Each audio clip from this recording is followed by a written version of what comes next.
Welcome back to the Hippocampus Clubhouse, a fun and inclusive SEL-based Storytime podcast for kids. Erin here, and today we're exploring what it's like to be the quiet kid, the shy kid, and often the invisible kid. We'll meet Bryant, the invisible boy. He's not really invisible, but it certainly feels that way since no one in class ever seems to notice him or think to include him in their group, their game, or even birthday party, until, that is, a new kid joins his class. Here to discuss his book is our Storytime Voices guest, my son, Bryant. My name is Bryant and I'm 5.5 years old. And my book is The Invisible Boy. Will this new kid in his class be the friend Bryant has always wanted? Let's find out by getting comfy cozy and ready to open our hearts and minds with The Invisible Boy, written by Trudy Ludwig.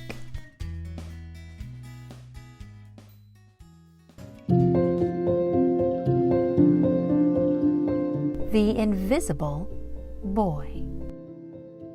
Can you see Brian, the invisible boy? Even Miss Carlotti has trouble noticing him in her classroom. She's too busy dealing with Nathan and Sophie.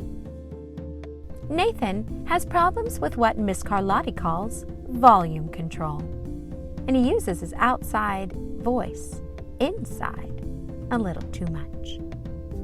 Sophie whines and complains when she doesn't get her way. And so, as a result, Nathan and Sophie, out of everyone in the class, take up a lot of space. But Brian doesn't.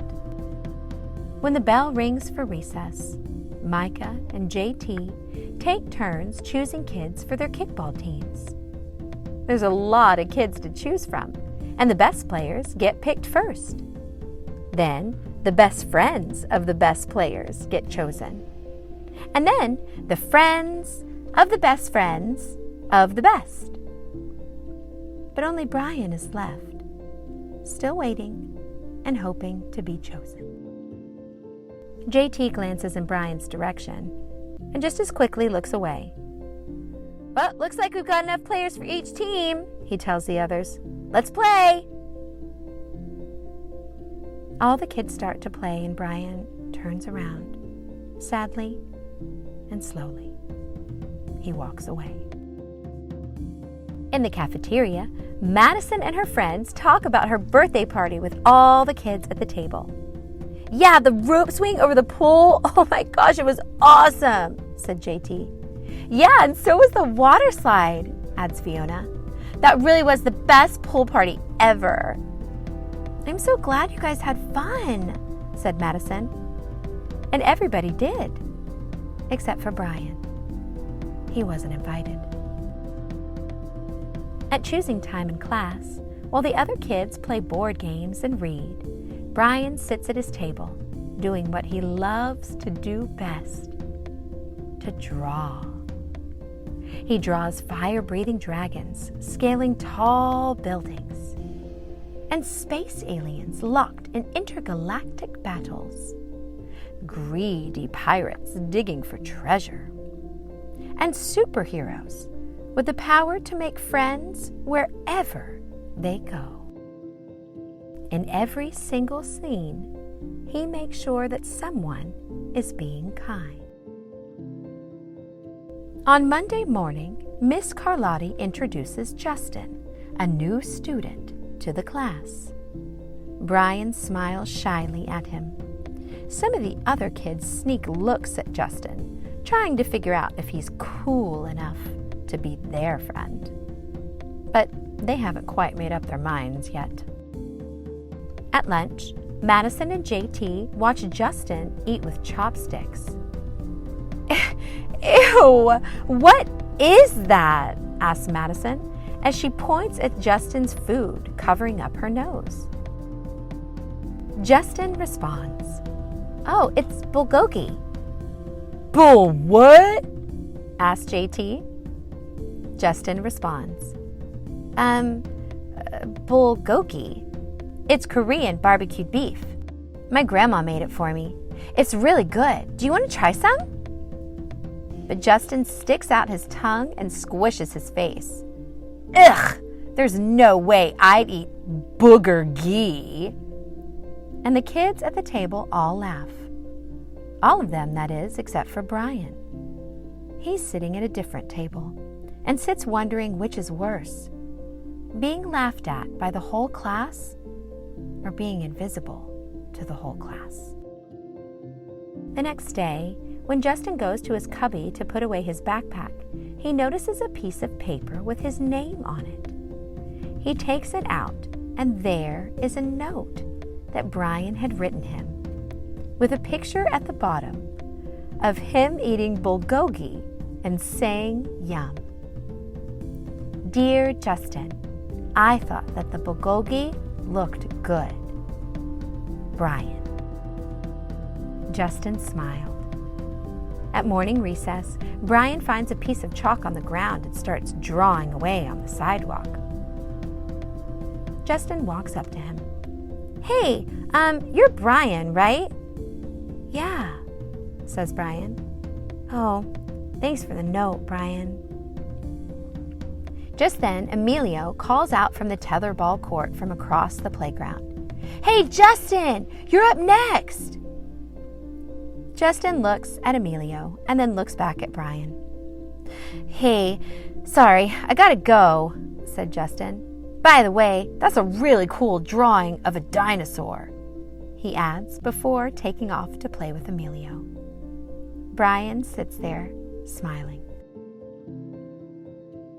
Back in class, Miss Carlotti asked the kids to team up in 2s or 3s for a special project. The kids scurry around the room to pair off, and Brian heads towards Justin. But just then, Emilio grabs him and says, I'm already with Justin. Find somebody else.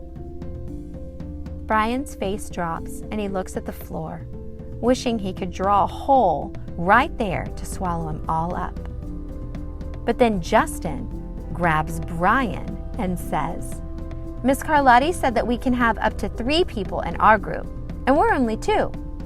Come on, Emilio, let's let him work with us. Emilio looks at Brian. Okay, I guess, he says. Miss Carlotti gives the class directions for the project. Your assignment is to work together to write a story about what you see in this photograph. As she holds up a picture of a row of old buildings. Use your imagination and have fun. Whoa, cool, says Emilio. What kind of people do you think live in houses like that? I don't know, but I bet Brian could draw them to go with our story, said Justin. He's a really good drawer. Brian smiles big as he takes out his lucky pen. Together, they talk about the picture and come up with ideas of who lives there and what they do and what they like and what they don't and how many of them there are. Justin is writing the story while Emilio starts cutting out pictures and adding them to the drawings that Brian has made. They are all working together, happily, sharing ideas and loving each other's plan. Then it's time to present their story. While Justin reads the story aloud, Brian and Emilio gather up all of their pictures and even fun hats and present it to the class. Afterwards, it's lunchtime again, Brian's least favorite part of the day. Another 20 long minutes of kids talking and laughing with everyone else but him, because he's just invisible. As he walks into the cafeteria, he hears, Brian! As someone shouts, Hey, Brian, over here! Brian turns to see Justin waving him over. Emilio nods at Brian as he makes room for him at the table right in between Justin and him. Justin leans over and grabs a bag of cookies from his lunch.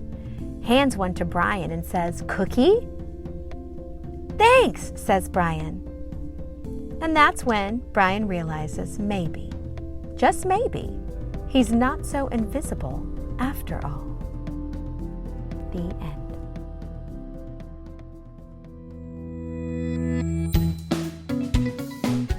So it seems, friends, even the teacher seemed to have limited time for invisible Bryant, as she was busy dealing with the noisier children in her class, like Nathan, who used his outside voice inside quite a bit, and Sophie, who would often whine and is uncomfortable throughout the day. Bryant, being the shy boy that he is, then gets his hopes just dashed when he isn't picked for the kickball team. But drawing gives him joy, and he created worlds where fire-breathing dragons scaled tall buildings and superheroes have the power to make friends. When Justin arrived, Bryant was the first to make him feel welcome when no one else would. And Justin, in turn, didn't forget Bryant's act of kindness and encouraged Emilio to include him in their group project. There, everyone in class got to witness Bryant's true artistic talent and where Bryant changed from a barely seen kid in class to one who shines bright for all to see. You know what I wonder? Do you think that you could identify with Bryant and feeling invisible? What about Nathan and Sophie, who also represent the way some kids may feel at school? Think about your class. Who do you think is more like Nathan? Who do you think is more like Sophie? And what about Bryant? Who do you think is on the quieter side, like him? How do you choose to show kindness to them all? As painful as it is to feel invisible, it is also hurtful to not have friends because you're a bit louder than most. The goal is to be kind to everyone in your classroom, whether they're a Nathan, a Sophie, or a Bryant, because we all have special talents and unique things within us that make us amazing. And of course, everyone always deserves a friend. What about Bryant? What did you think about this story? I like this book because it shows how best friends become best friends by working with each other and playing with each other and being kind. Ah, and what did you learn? I learned that kindness is how you make a friend. And why is that important to you? Because when you have kindness, it'll help you make a friend. And when he was kind to Justin, he sent him a note, and Justin gave him a cookie for saying thanks. That's right. They became best friends. Yeah. When you make that friend, you will become happy. And when you're happy, you make a friend. I like that. Why is that important to you? Because you want friends, right, boys and girls? I think so. If you want friends, you be kind to people you would want to be your friend. Just like I did to get my friends. Thank you, Bryant, for that wonderful introduction. And friends, I hope you enjoyed today's story. And if you did, have a grown-up, click the link in the show notes now. For more stories like this one, visit our website at hippocampusclubhouse.com and subscribe wherever you stream your pods to never miss a story time with us. And follow us on Instagram at Hippo Campus Clubhouse to join the fun. Before we go, I want to give a big thank you to our Ko-Fi and Patreon supporters. Your contributions allow our free story time to reach children just like you all around the world. Discover how you can gain more Clubhouse perks by visiting our website or clicking the support link in the show notes now. Friends, thank you for joining me and Bryant for Storytime today, and I loved being with you. Until next time, keep telling your story with an open heart while listening to others with an open mind. just like our not-so-invisible boy, Bryant, does.